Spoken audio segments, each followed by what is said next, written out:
જો એ અવમંદિત દોલન માટે આટલું આપણે ભણી ગયેલા હતા. આ એનું વિકલ સમીકરણ, આ એનો ઉકેલ, આ એના કંપનવિસ્તારનું સૂત્ર, આ એની કોણીય આવૃત્તિ અને આ એની આંતરિક. હવે આગળ જઈએ છીએ નવો ટોપિક, પ્રણોદિત દોલનો અથવા બળ પ્રેરિત દોલન.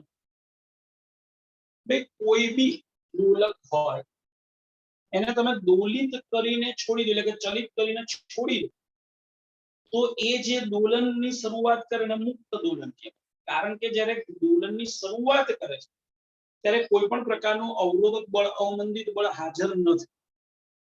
અને જ્યારે અવમંદિત બળ હાજર ના હોય તો તે વખતે થતા દોલનને આપણે મુક્ત દોલન. જે ચેપ્ટરની શરૂઆતમાં શુદ્ધ સરળ આવર્ત ગતિ ભણ્યા ત્યાં આપણે ક્યાંય અવરોધક બળને ધ્યાનમાં લીધા નથી. એટલે મુક્ત દોલનની ચર્ચા કરી. પણ વ્યવહારમાં મુક્ત દોલનો શક્ય નથી, કારણ કે તમે સાદું દોલકને ચલિત કરીને છોડી દો તો તરત જ હવાનું અવરોધક બળ ચાલુ થઈ જશે. હવે હવાના અવરોધક બળ અને આધાર આગળ લાગતા ઘર્ષણ બળને કારણે દોલનો ધીમા પડતા જશે, મંદ થતા જશે અથવા તો ક્ષય પામતા જશે, જેને આપણે અવમંદિત દોલન કીધેલા.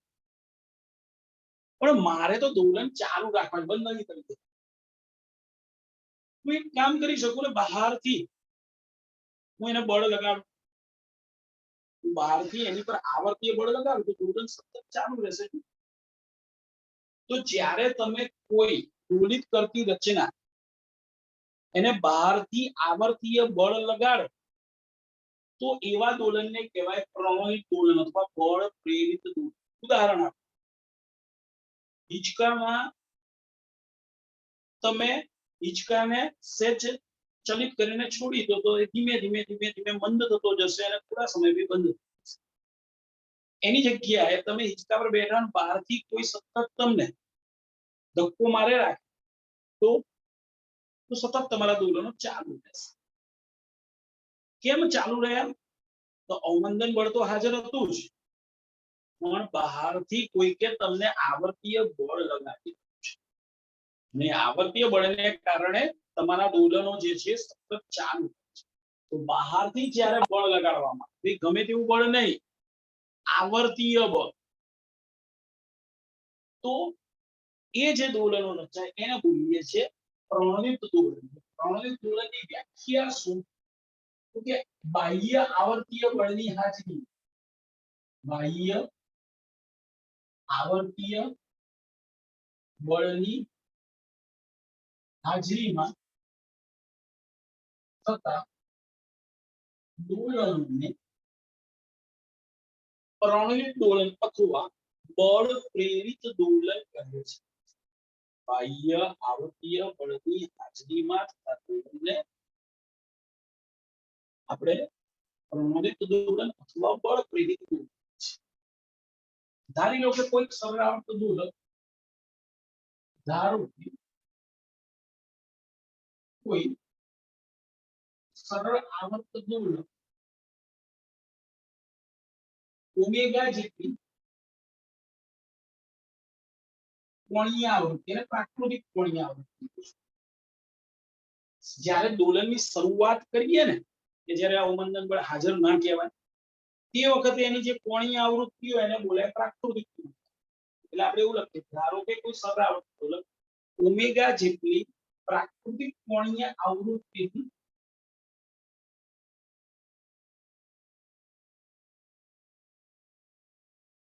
મુક્ત દોલનો કરે છે.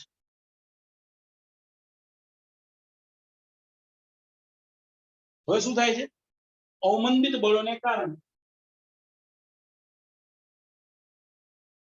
અવમંદિત બળોને કારણે તેના દોલનો મંદ, જેને આપણે શું કહીએ છીએ? અવમંદિત દોલન. આ દોલનો સતત ચાલુ રાખવા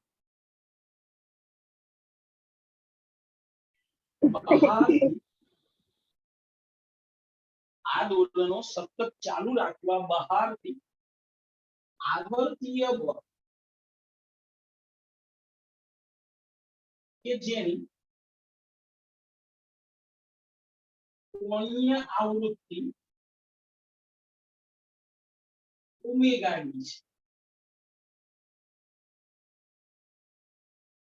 બહારથી આવર્તીય બળ કે જેની કોણીય આવૃત્તિ ઓમેગા ડી છે તે લગાડવામાં આવે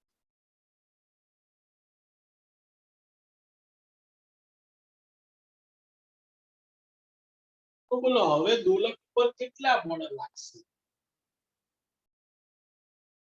દોલક પર લાગતા બળ એક ભાઈ આપણે જાણીએ છીએ આવર્ત ગતિ છે માટે f ky એ તો હોય જ f k y ની જગ્યાએ સ્થાનાંતર x છે x પહેલું બળ એટલે f1 બીજું બળ કયું ભાઈ તો કે અવમંદિત બળ હાજર છે f2 b અવમંદિત બળ હાજર છે જે આપણે અવમંદિત દોલનમાં લાસ્ટ લેક્ચરમાં ભણ્યા હતા અને ત્રીજું બાહ્ય આવર્તીય બળ જે આપણે હમણાં કીધું બહારથી બળ લગાડવું છે આ આવર્તીય બળ છે એનું સમીકરણ f0 cos ઓમેગા dt છે જ્યાં f0 એનો કંપ વિસ્તાર થયો અને ઓમેગા ડી એની કોણીય આવૃત્તિ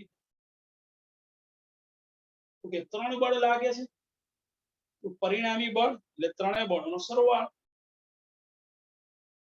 પરિણામી બળ F is 1 plus F2 plus F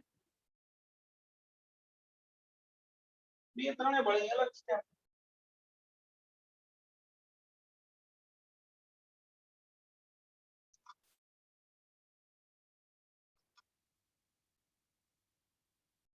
જો કે પહેલું f1 kx બીજું b અને ત્રીજું f0 cos ઓમેગા d હવે પરિણામી બળ એટલે f બરોબર માં f ની જગ્યાએ મેં માં લખ્યું તો e બરોબર શું થશે એમ નામ લઈએ છે -k/m into x minus b by dx by dt એમ તો કે બે ની જગ્યાએ x by plus f0 by m cos omega d એની જગ્યાએ d square x by dt square હવે આ માઈનસ વાળા પદ છે એને આ તરફ લઈ આવો તો માઈનસ b by m આ તરફ આવે એટલે plus b by dx by dt plus આ minus k by m x આ તરફ આવે એટલે plus k by m into x બરોબર f0 by m cos omega d ભાઈ આ થઈ ગયું પરમાણુવિક દોલનનું વિકલ સમીકરણ આને બોલાય પરમાણુવિક દોલનનું વિકલ સમીકરણ તમને ખબર છે કે km એટલે તો ઓમેગા સ્ક્વેર મુક્ત દોલનની કોણીય આવૃત્તિ ઓમેગા m ને km આપણે કહીએ છીએ that is km ની જગ્યાએ ઓમેગા સ્ક્વેર તમે એને આમ પણ લખી શકો d square x by dt square plus b by m dx by dt plus omega square x is equal to f0 by m cos omega d into આપણે વિકલ સમીકરણને આ રીતે લખીશું બંને વિકલ સમીકરણ બસ સારું પણ એક જ યાદ કરો અવમંદિત દોલનના વિકલ સમીકરણમાં આ પદ 0 હતું બસ ખાલી ફેર એટલો ત્યાં હમણાં જ મેં લખેલું લેક્ચરની શરૂઆતમાં d square x by dt square plus b by m dx by dt plus k by m તો omega square x is equal to 0 કારણ કે એમાં બહારથી કોઈ બળ નતા લગાડ્યું અહીંયા બહારથી બળ લગાડ્યું માટે ઇક્વલ ટુ આ જે બળ લગાડ્યું છે બળ ભાગ્યા દળ એટલે આ પ્રવેગ વાળું પદ થઈ ગયું કારણ કે આ પ્રવેગ હતો એટલે આપણે પ્રવેગ હતો ઓકે વિકલ સમીકરણ લખીએ એટલે આપણને ખબર છે કે એનો ઉકેલ લખવો પડે આનો ઉકેલ a is equal to આનો ઉકેલ a is equal to f0 upon m square omega square minus omega d square plus d square omega d square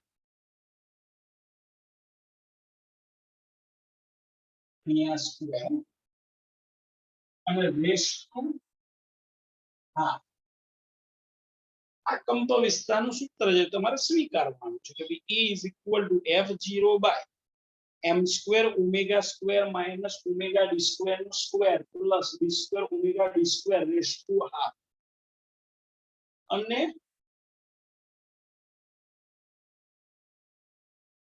આ ઉકેલમાં cos omega t plus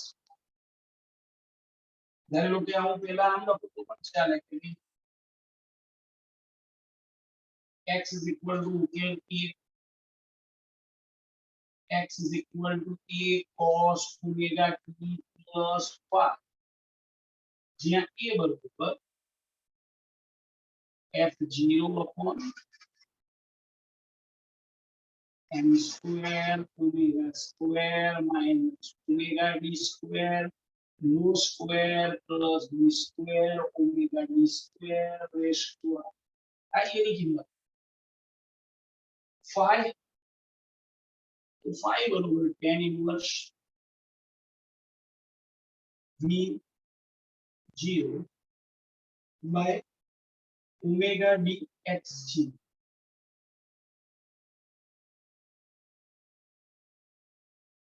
ભાઈ જ્યાં v0 અને x0 જ્યારે તમે બાહ્ય બળ લગાડ્યું તે વખતની સરવાળો ગોળકનો વેગ અને સ્થાનાંતર દર્શાવે જ્યાં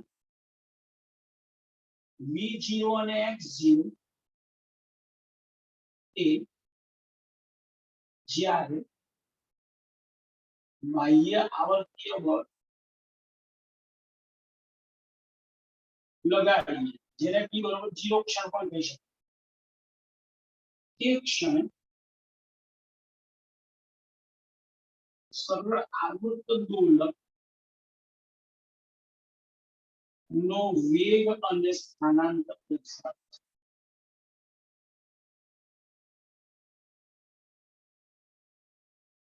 બોલો ભાઈ ખ્યાલ આવે આ આખી ચર્ચા પ્રણોદિત દોલક તમારે એવું યાદ રાખવાનું છે પ્રણોદિત દોલન ક્યારે કહેવાય જ્યારે બાહ્ય આવર્તી બળ હાજર હોય તમે કોઈ ઉદાહરણ આપી શકો કે જેમાં બાહ્ય આવર્તી બળ હાજર હોય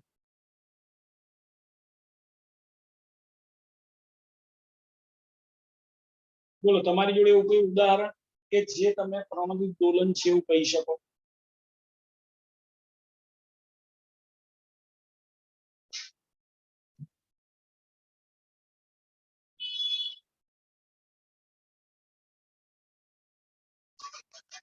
કોઈ જ નહીં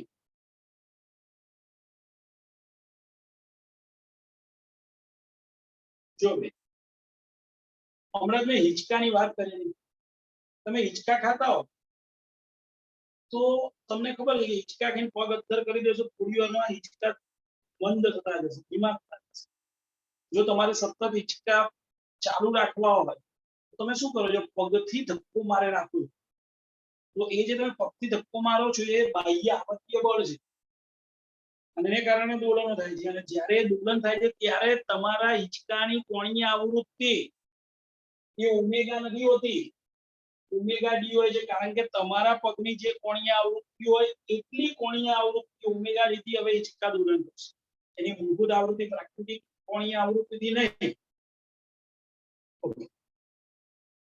તમે જોયું હશે કે નાનું બાળક ઘોડિયામાં સૂતું હોય ત્યારે એને મમ્મી દોલિત કરવા માટે ઘોડિયાને એક દોરી બાંધી દે છે અને બીજો છેડો એના હાથમાં રાખે છે જો આ રીતે દોલન કરાવે છે દોરી આમ ખેંચે આ રીતે દોલિત કરે તો આ જે એને બહારથી બળ લગાડ્યું છે જો અને એ બળ જો એક નિશ્ચિત સ્થાનની આસપાસ જ રિપીટ થાય છે માટે આવર્તીય બળ છે. તો એ પણ તમારું પ્રમાણિત દોલનો થયા કે ઘણા પોતાના ઘરે ક્રિકેટ રમવા માટે ઝાડને ઉપર દોરી બાંધી અને એના બીજે છેડે એક મોજામાં દડો બાંધી દે છે અને પછી બેટથી એને ફટકારીને રમે છે. તો ત્યાં થાય છે શું, તમે બેટથી ફટકારો છો એટલે બાહ્ય આવર્તીય બળ તમે લગાવ્યું માટે એ પણ પ્રમાણિત દોલનો. બોલો ક્લિયર છો?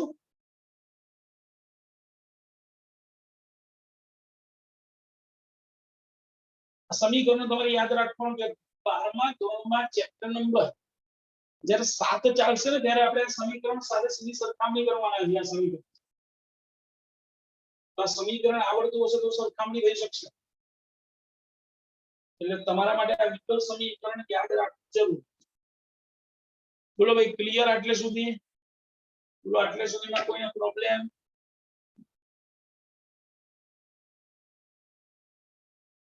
જવાબ આપશો તો મને ખ્યાલ આવશે.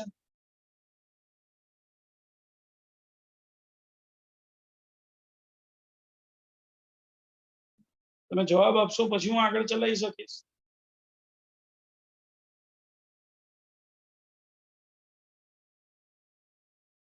બોલ ભાઈ ખ્યાલ આવ્યો છે બધાને? હા સર. સર હા બોલ. બળ F3 કેવી રીતે મળ્યું? બળ F3 એ મળ્યું નથી, આપણે લગાવ્યું છે બહાર. આપણે શું કહીએ બાહ્ય આવર્તીય બળની હાજરી પહેલા આપણે શું કીધું, આ દોલન સતત ચાલુ રાખવા બહારથી આવર્તીય બળ લગાડીએ. હવે આવર્તીય બળ સમીકરણ શું હોય છે કે તો આપણે ચેપ્ટરની શરૂઆતમાં કીધું cos અને sin એ આવર્તીય વિધેય છે. એટલે આપણે બળનું નામ આપ્યું cos અથવા sin. હવે આપણું જે સ્થાનાંતરનું સૂત્ર છે સામાન્ય રીતે cos તરીકે આપણે લીધેલું છે ચેપ્ટરની શરૂઆત માટે આપણે અહીંયા બળ પણ cos થી લીધું. હવે એની આગળ આપણે જાણીએ છીએ કે કંપ વિસ્તાર મૂકીએ છીએ. આવર્તીય સમીકરણ હોય તો આગળ કંપ વિસ્તાર હોય, જેમ કે x sin a cos omega t + y તો એ કંપ વિસ્તાર. તો અહીંયા આગળ એક કંપ વિસ્તાર તરીકે આપણે f0 નામ આપ્યું. ઓમેગા t એની કોણીય આવૃત્તિ છે એવું આપણે પહેલા જ ધારી લીધું. એટલે આપણું આ સમીકરણ આપણે એ રીતે આપેલું છે. ખ્યાલ આવ્યો છે બેન? હા સર. ઓકે. બે ચેપ્ટરનો છેલ્લો પોઈન્ટ અનુનાદ. ચેપ્ટરનો છેલ્લો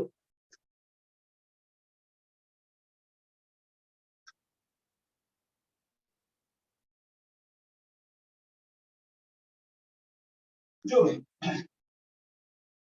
અહીંયા આગળ કંપ વિસ્તાર જે છે એનો બધો આધાર કોની પર છે? છેદ ઉપર છે. એટલે બે શક્યતાઓ છે. જો ઓમેગા અને ઓમેગા ડી એકબીજાથી ભિન્ન હોય તો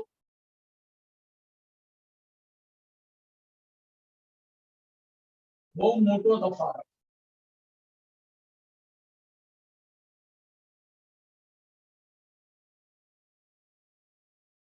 સરળાવર્ત દોલકની પ્રાકૃતિક કોણીય આવૃત્તિ અને બાહ્ય આવર્તીય બળની કોણીય આવૃત્તિ એકબીજાથી ભિન્ન હોય.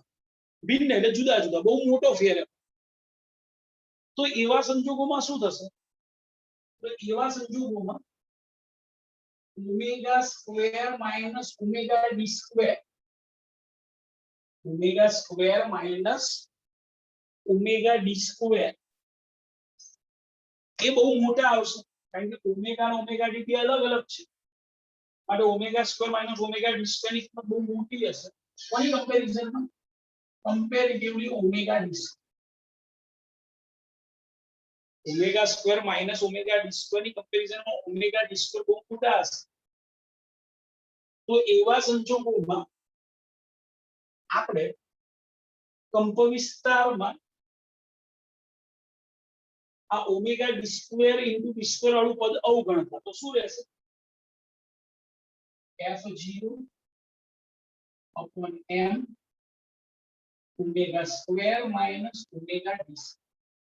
તમને કહે સર એ તો સ્ક્વેર હતો ને પણ એ રેસ ટુ હાફ છે એટલે 2e. એટલે m omega square minus omega D આ પદને અવગણ. ઓકે, હવે બધું આધાર આ બંને ઉપર છે. જો તમે બાહ્ય આવર્તક બંને કોણીય આવૃત્તિ સતત બદલતા જાઓ તો કંપ વિસ્તાર સતત બદલાતો જશે.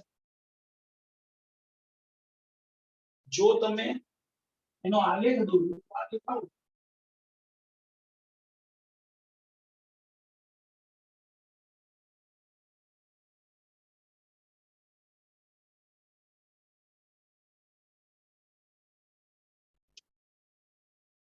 આજે આલેખ જે છે એમાં ઓમેગા અને ઓમેગા જ્યાં સમાન થતા હશે ને ત્યાં કંપ વિસ્તાર ઇન્ફિનિટી થાય. કંપ વિસ્તાર ઇન્ફિનિટી બને, પણ જે રિયલમાં પોસિબલ નથી, માત્ર સૈદ્ધાંતિક વાત છે. જ્યારે બાહ્ય આવર્તક બંને કોણીય આવૃત્તિ અને પ્રાકૃતિક કોણીય આવૃત્તિ સમાન બને એ ઘટનાને અનુનાદ કહે છે. જ્યારે બાહ્ય આવર્તક બંને કોણીય આવૃત્તિ અને પ્રાકૃતિક કોણીય આવૃત્તિ સમાન બને તો તે ઘટનાને અનુનાદ કહે છે, અને જ્યારે અનુનાદ હોય ત્યારે કંપ વિસ્તાર મહત્તમ બને છે. જો અહીંયા આગળ ઓમેગા અને ઓમેગા ડી સમાન બન્યા તો એ આ છેદ 0 થઈ ગયો, એ ઇન્ફિનિટી થયું. પણ મેં પહેલા જ કીધું કે સૈદ્ધાંતિક ચર્ચા છે, વાસ્તવમાં શક્ય નથી, કારણ કે વાસ્તવમાં તો અવમંદન બળ હાજર હશે એટલે આ પદ 0 નહીં થયું. જો omega square minus omega square D ની કમ્પેરિઝનમાં ઓમેગા ડી સ્ક્વેર નું મૂલ્ય બહુ મોટું, એટલે કે ઓમેગા અને ઓમેગા ડી બહુ ભિન્ન ન હોય. બહુ ભિન્ન ના હોય તો બંને વચ્ચે બહુ તફાવત નહીં, અને તફાવત નહીં હોય તો આ બંનેની વર્ગની બાદબાકી એ ઓમેગા ડી સ્ક્વેર ની કમ્પેરિઝનમાં બહુ નાની જશે. તો ઉદાહરણ આપું, ધારી લો કે ઓમેગા 4 છે, ઓમેગા ડી 3 છે. ઓમેગા અને ઓમેગા ડી વચ્ચે તફાવત કેટલો છે? ખૂબ જ નાનો. એવા સંજોગોમાં ચેક કરવું કે omega square minus omega d square શું? કે 4 નો વર્ગ 16, 3 નો વર્ગ 9, 16 માંથી 9 ગયા એટલે 7. ઓમેગા ડી સ્ક્વેર શું છે? ઓમેગા ડી શું છે? 3, 3 નો વર્ગ 9. એટલે જોઈ શકો છો omega square minus omega d square કરતા ઓમેગા ડી સ્ક્વેર મોટા છે. જ્યારે આવી પરિસ્થિતિ હોય એવા સંજોગો તમને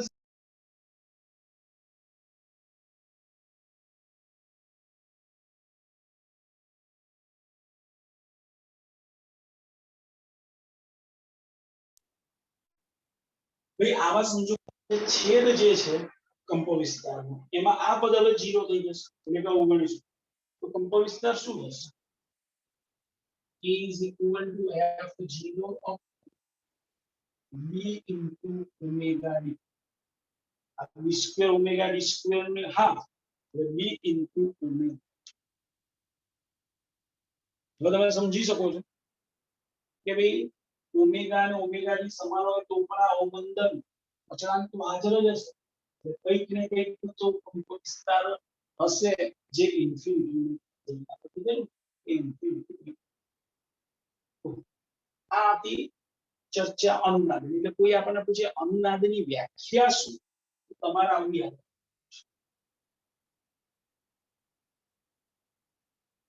બાહ્ય આવર્તક બળ અને પ્રાકૃતિક કોણીય આવૃત્તિ, બાહ્ય આવર્તક બળની કોણીય આવૃત્તિ અને પ્રાકૃતિક કોણીય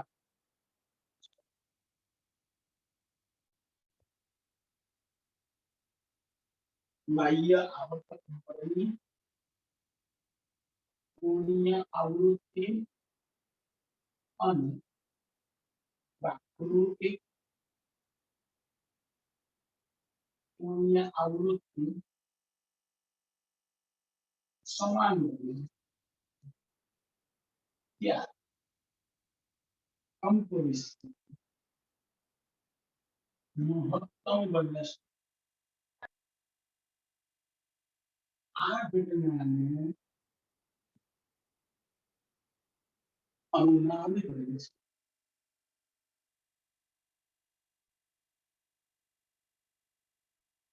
આનું નામ આ સાથે chapter complete. Chapter number 14 complete. બોલો ભાઈ ક્લિયર છો આમાં? તમારે ખાલી યાદ રાખવાનું છે વિકંપુ વિસ્તારનું આ સૂત્ર છે. જો આ પદ મોટું હોય તો એની કમ્પેરિઝનમાં આ અવગણીએ છે, આની કમ્પેરિઝનમાં આને અવગણીએ તો રહ્યું શું f0 upon m omega square minus omega b square. અને જો આની કમ્પેરિઝનમાં આને અવગણીએ તો રહેશે શું f0 by b omega b. આના સિવાય તમારે બધું યાદ રાખવાનું. સામાન્ય રીતે આ બધાના એમસીક્યુ હજી સુધી પૂછાયા નથી ક્યારે, પણ એમ છતાંય આ તો ટોપિકમાં છે અને આપણે જે ડબલ નીટમાં આજ સુધી ભલે પૂછાયા ના હોય પણ કદાચ પૂછાય તો કે બેસ પર આપણે આ ચર્ચા મૂકેલી છે. બોલો ક્લિયર છો ભાઈ?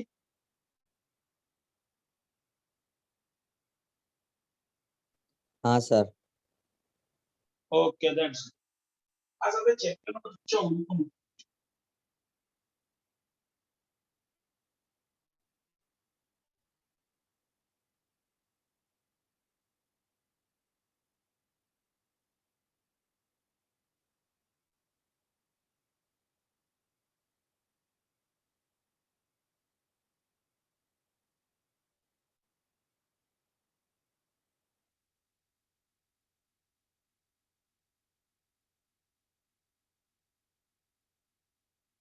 જો ભાઈ ચેપ્ટર નંબર 14 ના કેટલાક સારા એમસીક્યુ ની ચર્ચા કરી. મેં દાખલા MCQ. ચલો